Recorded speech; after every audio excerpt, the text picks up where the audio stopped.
welcome back to the channel. Dave here, JDH Reptiles. It's been a couple weeks since I put a video out, and I think it's time for me to give you guys kind of an update of what's going on here in the snake room, and to let you guys know how the season is progressing.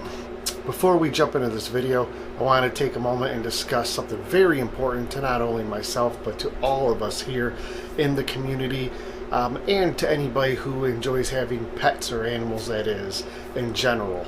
The America's Competes Act of 2022.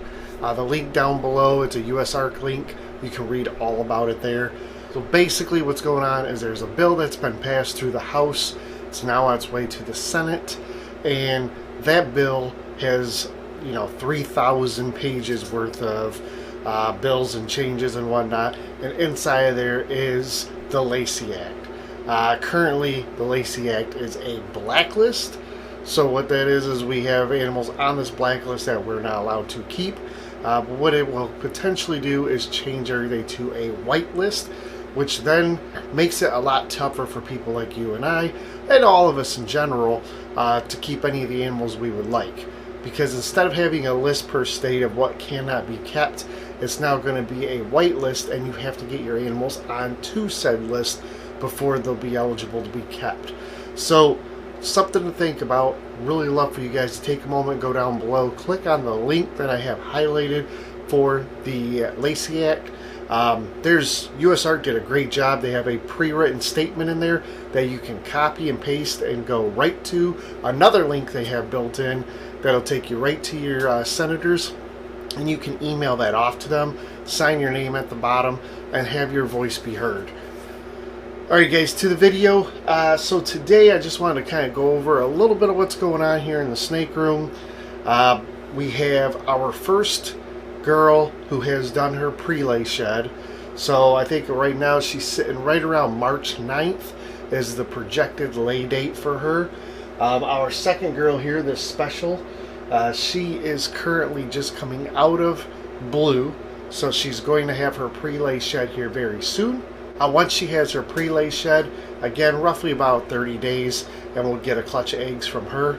So again, the first one is that clown female, waiting on her to lay. We've got a few weeks there, and then this one will be number 2.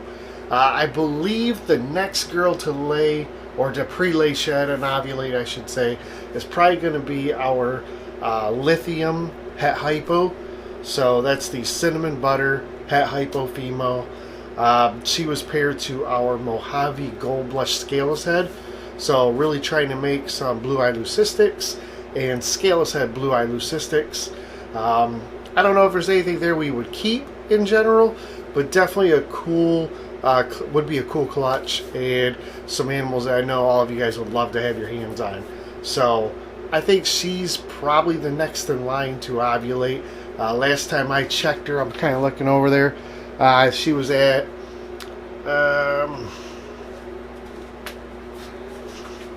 so last time I checked her, she was right about 25 millimeters, and that was about 14 days ago. So my assumption here, maybe another month at the most, and she'll probably ovulate for us, which will be awesome. That'll get our third girl in the rotation. Then the next one from there is probably going to be this albino het tri-stripe. About 3 weeks ago, a month ago, she was sitting at 20 millimeters. So long as everything keeps progressing well, we should have a clutch of eggs in the incubator here right around the beginning of March, and hopefully by April we'll be 3 to 4 in and looking really good for the beginning of the season. Other than that, guys, really nothing else going on. Haven't picked up any animals. We don't plan to pick up any animals until our season gets deep into it, if there's something we need. Otherwise, a lot of times around this time of the year, we're so busy with pulling clutches. We'll have 60 days later, we'll have animals to start getting ready. I've really been trying to push going out and seeing people and doing some vending this season, or this year. And we really focus a lot on that and prepping ourselves for the new hatchlings to come. So I don't do a lot of buying this time of year. I typically do my buying like right around summer to fall, and then you know, we just build from there. But this year, with all the females we have, it's going to be a lot of clutches, we hope. And at the end of the year, when we get those girls back on feed, we're going to start figuring out what girls are going to stay, what girls are going to end up leaving. So typically at the end of the year, we do let go of about 5 females because we do have, we've got 20 plus that are really almost up to breed size already, just not there age-wise. So those 20 next season could be first-time girls, which means we'll probably move 5 to 10 females here that are currently active breeders. We'll move those out, and they'll be offered up to the community. So that's kind of where we're at for the big jump of the season right now. Like I said, a lot of feeding, a lot of cleaning, a lot of breeding. We've been really successful breeding so far in the last couple months. A lot of great locks, a lot of girls growing well. Actually, last week I think we only had a couple males that were breeding because all the other males had done their job, and it was in between that 1 month jump before we pair again. So, you know, if we can keep that up and keep a good schedule and get all the males in with the females and they get doing their thing, I think we're going to have a fantastic year. A lot of great clutches. Looking to not only produce a lot of visual recessives, but hopefully some double visual recessives, and prove out potentially some doubles and triples this year. So thumbs up, hopefully we do great. Looking forward to the season. It's going to be a banger, and once it gets moving, of course you guys are going to be here probably daily, and I look forward to that too. I love sharing this hobby with you guys. But again, right now the slow season is just, that's part of the season for us. So when I come down here, you know, I'm probably going to start doing some more shorts because I'm down here every day. It's just nothing great. Like I said, we just do a lot of cleaning and breeding and feeding. That's really all I'm doing. Unfortunately, there's really not a lot to show off. I mean, I could sit here and we could show off some of the hatchlings. This is the available hatchlings that are left. What do we got? 2, 4, 6. We got like 12 or 13 hatchlings left. That's it. So all those are from the 2021 season. I think we're down to a dozen, and that's it. Then we're all out. We have, what, 4 or 6 that need to go to new homes. They're already paid for. We're just waiting for weather to come back. Some of them have already been shipped. The remaining 6 there are just waiting for better weather because of where the receiver is located. But other than that, it's really just getting ready for this year. This ARS, the 1039 here, I did start moving in some more of our holdbacks. So now if I scan down here, you can see there's cards all the way to the second to lower level. The lowest level doesn't have anything in there yet. I've got to readjust the temperature on that.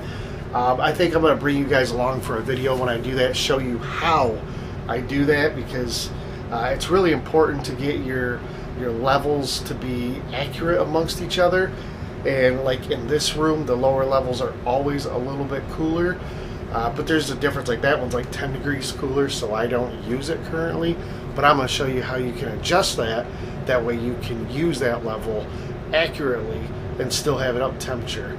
So I'll probably do a video on that next couple days and get that out for you guys. I think that would be really helpful for a lot of you. But till next time, guys, appreciate your support. Thanks for swinging by. Remember to check that link down below on the USARK page about the LACEY Act. It's super important. It's not just about ball pythons, not just about reticulated pythons or Burmese pythons. It could be anything from geckos to birds to anything. So whether, you know, if you come here just because you like the videos, even if you don't have a ball python, this could affect you. It could affect your kids. It will definitely affect the future if it's passed. It will slow down a lot, and it could take away our opportunities to continue to do what we do and enjoy these animals, and the future of our children to enjoy these animals as well. So it takes 5 minutes, not even. check out the link. You can copy their the little statement that they have there, send it to one or two, whatever your representatives you have in your state, and be done with it. Move on. Also, I recommend supporting USARK because they are the lobbyists that jump in for us to try and help save this for all of us. We, of course, are a silver supporting member. You could be any, bronze, silver, gold, whatever works. Or anytime you go to an expo that has a USARK, member there who's taking donations, drop some money in the donation jar. Every little bit helps. We appreciate it. They appreciate it. It's good for all of us, and it's great to be supportive in the community. So until next time, guys, thanks again. Appreciate it. We'll have a video out probably in about a week. Like I said, I'm going to do this one about the heat. Maybe I'll get that out in a couple days. But as soon as this girl lays, we're going to be moving and grooving, and their videos are going to come back stronger than ever. So thanks for hanging in there, and we'll talk to you on the next video.